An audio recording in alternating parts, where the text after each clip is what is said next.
নিকো বাবু সবসময় আদর চাই, সবসময় কি আদর দেওয়া যায় বলেন? চলেন তো রান্না করি, চলেন আগে পেট ঠান্ডা করতে হবে। তো কড়াইতে দিয়ে দিলাম এতগুলা তেল, আজকে তেল খেয়ে মারা যাব। দিয়ে দিলাম অনেক অনেক পেঁয়াজ, এই তো অস্ত্রটা নিয়ে নিলাম। এখন হচ্ছে শুরু করবো যুদ্ধ, শুরু হয়ে গেল। নাড়াচাড়া নাড়াচাড়া নাড়াচাড়া, এই তো পেঁয়াজ দিয়ে দিলাম। এখন পেঁয়াজ গুলাকে এমন ভাজা দিব, দেখতে থাকেন কেমন ভাজা দিব। চলা শুরু করলো, ভাজা দেওয়া শুরু করলাম, এই তো চলমান। তারপর দেখলাম হচ্ছে ধনিয়ার গুঁড়া শেষ, মাথাটা তো খারাপ হয়ে গেল। পরে যে বের করে প্যাকেট নিয়ে আসলাম, এই তো স্পেশাল রাঁধুনি মশলা। তারপর মশলাটাকে ঢেলে নিলাম, একটু একটু করে দুধ তৈরি সব পরে যেতেছে না, কেমনটা লাগে। আচ্ছা, আস্তে ধীরে, এই তো সব ঢুকে এসেছি। এখন আমি রান্না করব। এখানে আমার পেঁয়াজ ভাজা ভাজা হয়ে গেছে। বেশি ভাজবো না, বেশি ভাজলে বেশি টেস্ট লাগে না। এখন পানি দিয়ে এক এক করে মশলা সব দিয়ে দিতেছি বন্ধুগণ।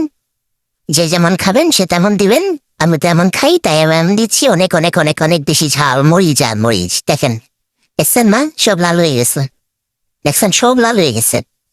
আচ্ছা, তারপরে আরো কিছু মশলা আছে, ওগুলা একের পর এক দিয়ে দিলাম। দিয়ে দেওয়ার পরে এখন লবণ দিয়ে দিলাম। লবণ ছাড়া তো বন্ধুগণ হবে না। ও হচ্ছে ও হচ্ছে কি বলে, ও হচ্ছে আমার একটা জিনিস সব জায়গায় যে মুখ মারে, ও ছাড়া কোনো কিছু কমপ্লিট হয় না। আচ্ছা, তারপরে সব নাড়াচাড়া নাড়াচাড়া দিয়ে দিলাম। এখন হচ্ছে মশলাগুলা সব ধুয়ে সুন্দরভাবে দিয়ে দিলাম। তারপরে অবশ্যই মশলা দিয়ে দিবেন, অনেক মানুষ আছে মশলা না দিয়ে দেয়।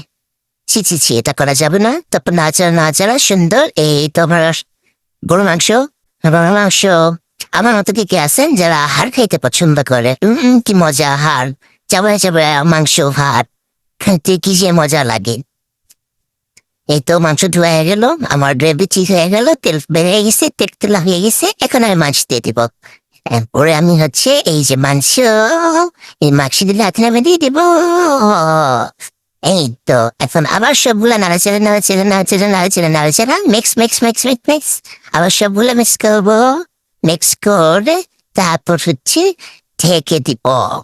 ঢেকে দিলে কি হয় বন্ধুগণ বলেন তো? এ দেখেন, এখন হচ্ছে ঢেকে দিলাম। এই তো এখন দেখলাম উত্তরি আমার মাংস তো হয়ে গেছে গা।